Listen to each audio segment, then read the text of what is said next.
The latest entry in the Assassin's Creed series aimed to bring the franchise back to its roots, with many people, myself included, growing tired of the bloated mess the series became with Valhalla. Having platinumed Assassin's Creed Mirage, I have to say, I'm not sure I've ever played a game where I've felt so empty when reflecting upon it. And that's neither a bad thing or a good thing. The easiest way to summarise this game is to just say it's fine. It's not amazing, and it ain't bad. It's just fine. Sometimes that's all a game needs to be. That's, honestly, all I was really expecting with Mirage. And for me personally, that's exactly what it delivered. But let's get into the game, starting with its biggest strength, the stealth. Assassin's Creed always excelled when its focus was on the stealth. It's why 2 is my favourite in the series, and why Valhalla is a stinky ball of crap. You've got a bunch of options here. Sure, sneaking through enemy outposts is fun enough on its own, but the tools you're drip-fed excel the experience tenfold. Although it has to be said, some of these are essentially cheat codes. I thought the traps were far too strong. You can just throw a trap on the ground and the enemies insta-fall to the floor and can be insta-killed.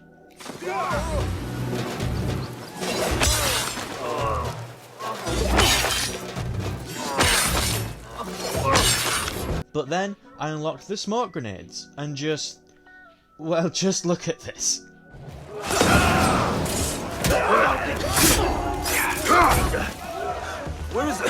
This is where the series has just gone back to its roots. You can blend in to benches, you can eavesdrop on conversations, you can blend into crowds to remain anonymous, you can pay mercenaries to distract guards, you can tear down wanted posters to reduce notoriety.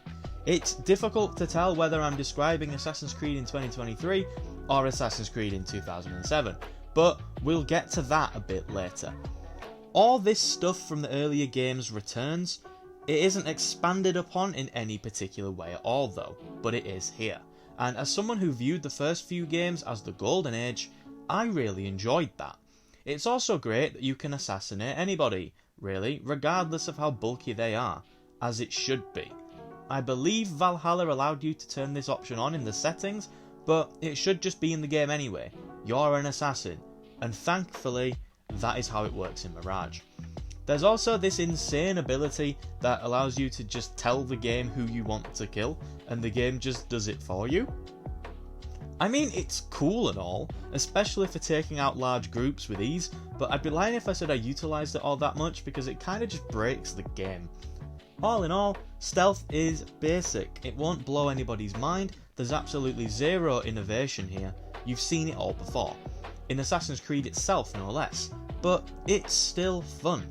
I enjoy this type of gameplay, so I was majorly satisfied that this was the core focus of the game.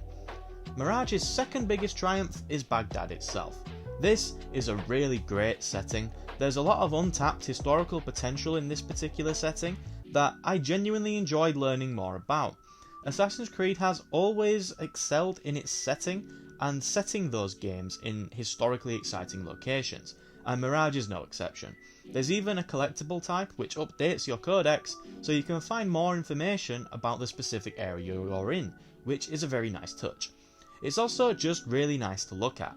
It's always so bright and the lighting is quite strong as well. The buildings are detailed enough to increase the general level of immersion.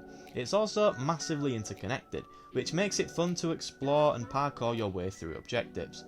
It's also much smaller than the previous few titles. It's not exactly tiny, but it is noticeably smaller. This type of map size is just so much better for games like this. You begin to recognise certain areas you've passed through before, and it starts to feel like you're actually a part of this world, and not just visiting through from town to town, spending 4 missions for a character that you're never going to see again. Cough cough, Assassin's Creed Valhalla. Then we get into what's not quite as good as the stealth and setting, but not quite bad either, and that's the combat. Combat is massively trimmed down from previous games, which I personally do think is an improvement. I don't want to be spamming ability cooldowns to take down spongy enemies in an Assassin's Creed game, and Mirage seems to understand this. There's essentially just light and heavy enemies. There's a couple more variants, but they don't appear all too often. You've essentially just got parry and dodge. Attacks you can parry, flash yellow, and attacks you must dodge, flash red. It's really simple, but it does work, and it is pretty challenging at the start. I'm not going to pretend it's like Dark Souls of Assassin's Creed or whatever. In fact, once you've played for like 5 hours and have gotten used to the control scheme and everything, it's really easy. But the parry and dodge windows are really short, so it is easy to miss if you're not concentrating. But once you manage to nail it, it's got a really satisfying loop to it, I have to say. It's very much counter-based like the Ezio trilogy, which can become a bit too formulaic at times, but I much prefer it to the ability-driven combat of Valhalla. The enemies also don't really evolve in any meaningful way. Once you've noticed the telegraphs for their attacks, you can essentially triumph in mass brawls on autopilot. Whilst the combat is simple, this isn't a failure of the game. The simplicity and challenge of the combat is intentional in order to encourage the player into utilising stealth, as that's the main focus of the game and the quote correct way to play. Parkour feels the same as I remember it being in Valhalla, like in terms of the animations and such. I didn't really notice much difference. Now, parkour in the newer games generally sucks. I replayed Assassin's Creed 2 last January and it just flowed so much nicer. The parkour in Mirage, I just don't know how to describe it. There's a distinct lack of momentum. Basim feels really heavy, it just doesn't feel right. It should be much more fluid than this. There's a load of side missions as well. In fact, there's two types of side missions, contracts and Tales of Baghdad. Contracts are exactly what they sound like. It's busy work. Go here and kill this guy, go here and steal this. There's nothing to them, but they offer decent rewards, and if the main game wasn't enough for you, then there's more to do. The Tales of Baghdad were more interesting. I believe there's only like 6 or 7. I did them all, and there's nothing here overly memorable. They're about 5 minutes each, and they involve helping a random citizen do something. They're fun enough, it's nice to interact with regular people in the world, but that's about all there is. You will have noticed by now that my general tone thus far has been one of just meh. Well, that's about to change. The biggest failure of Assassin's Creed Mirage is its story.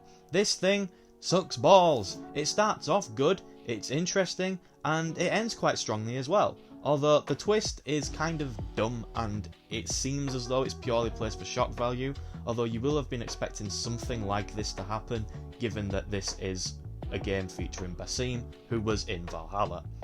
The characters just have nothing to them. Outside of Basim and Nahal, there's nothing here.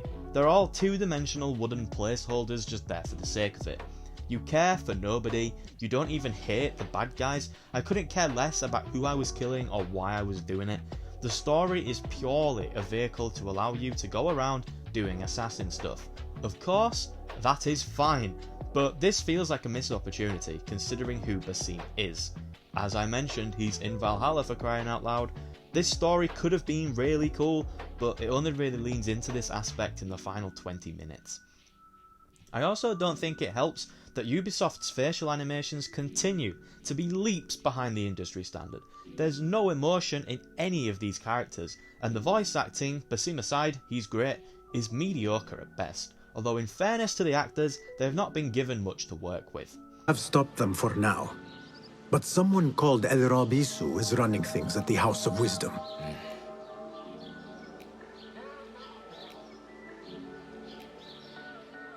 Any idea about who this The way Rabisu the story character is could told be? also doesn't help with the story feeling bland. The campaign missions are displayed on an investigations menu. Then you just choose which side of the board you want to investigate first. I've never liked this type of mission layout in almost any game, and it absolutely does not work here either. There is at least, however, a pretty fun skill tree, with loads of upgrades, very few of which are actually filler. They make you stronger in one way or another, and you do feel yourself becoming such as you get further into the game. That progression curve is paced nicely. The game's between 10 to 14 hours for the main story, with up to 30 hours of content if you're interested. For me, that's a perfect level of content for an Assassin's Creed game. Valhalla, for example, was far too long filled with useless filler with zero substance. I know I've dissed Valhalla a lot in this video, but damn, that game really sucked. Assassin's Creed Mirage relies heavily on nostalgia as a crutch, and it's up to the player whether that's an issue or not. There's a frustrating discourse around this game at the moment. If you point out that it rehashes its core elements from its first few iterations with zero innovation, you get the classic, you wanted old Assassin's Creed and you got it, which is true, but that doesn't mean it wouldn't have been nice for that formula to be updated into a 2023 standard game. There's no innovation at all. If that's a problem or not, comes down to what the individual personally wants out of the game. I wanted old Assassin's Creed, and I got it. It's unambitious in every facet of its design, which negates it from being great or terrible. It's just fine, and sometimes that's okay. Thank you for making it to the end of the video. I hope that you did enjoy. If you did, then please consider leaving a like, that would greatly help me out. And if you want to see more videos like this one, then you could always consider subscribing, because I upload every single week. But that is all for now. Have a nice day, and goodbye.